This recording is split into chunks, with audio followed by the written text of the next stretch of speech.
పెళ్ళైనా పండగైనా వేడుక ఏదైనా పట్టు చీరల ప్రత్యేక వేదిక వారాహి సిల్క్స్.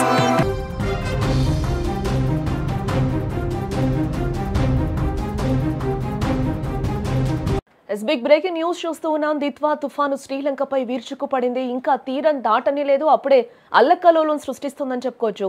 ఆకాశం చిల్లులు పడినట్లు కురుస్తున్న వర్షాలు, విరిగి పడుతున్న కొండ చర్యలతో సింహళ దేశం అతలాకుతలమైంది. వరద నీటిలో ఊళ్లకు ఊళ్లే సమాధవుతుంటే ఇప్పటి వరకు 56 మంది జల సమాధయ్యారు.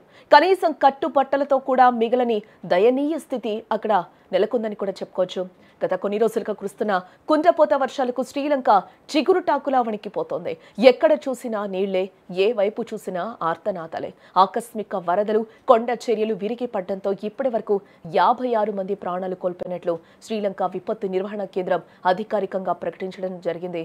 మరో 21 మంది జాడ తెలియకుండా పోయారు. వారి కోసం శిథిలాల కింద వరద నీటిలో ముమ్మర గాలింపు చర్యలైతే కొనసాగుతూ ఉన్నట్లుగా కూడా మనకి తెలుస్తోంది. ఈ తుఫాన్ తీవ్రత ఏ స్థాయిలో ఉందో అక్కడి విధ్వంసమే చెప్తోంది. ఒకసారి మనం ఏ విధంగా విరుచుకుపడుతుందో కూడా మనకి విజువల్లో అయితే క్లియర్ గా కనిపిస్తుంది. ఊర్లకు ఊర్లు కొట్టుకుపోయిన పరిస్థితి. ఇప్పటి వరకు కూడా ఇంకా చాలా మంది ఆచూకీ కూడా లభ్యం కాలేదు అని కూడా అధికారులు చెప్తున్న సిచ్యువేషన్ అయితే మనకి కనిపిస్తుంది. ఎగువ నుంచి కూడా ఆ వరద ప్రవాహం ఏ విధంగా కొట్టుకొస్తుందో కూడా మనకి విజువల్లో అయితే క్లియర్ గా అక్కడ కనిపిస్తుంది. ఓ పక్కన సహాయక చర్యలు కూడా ఆ వరద నీటిలోనే అయితే కొనసాగుతూ ఉన్నట్లుగా కూడా మనకి అక్కడ సిచ్యువేషన్ చూస్తే మనకి ఆ విజువల్లో చూస్తే అర్థమవుతుంది క్లియర్ గా.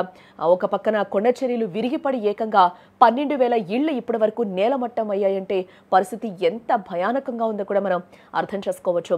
వరద ఉధృతికి వంతెనలు పేక మేడల్లా కూలిపోతూ ఉన్నాయి. రహదారుల నదులను తలపిస్తూ ఉన్నాయి. వేల ఎకరాల్లో పంట పొలాలు నీట మునిగి రైతులను కోలుకోలేని దెబ్బతీశాయని కూడా చెప్పుకోవచ్చు.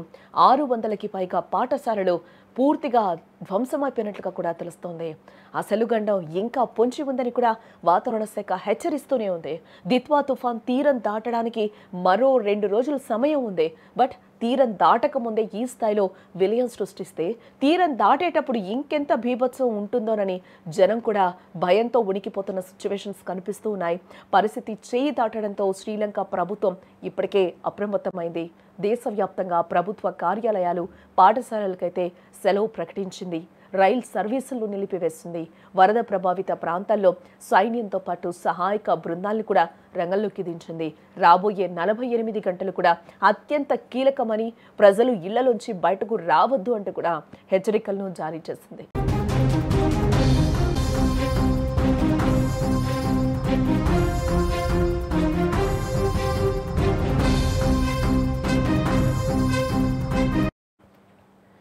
శ్రీలంకను వణికించిన దిత్వా తుఫాన్ ముప్పు ఏపీకి కూడా పొంచి ఉందని చెప్తూ ఉన్నారు వాతావరణ శాఖ అధికారులు.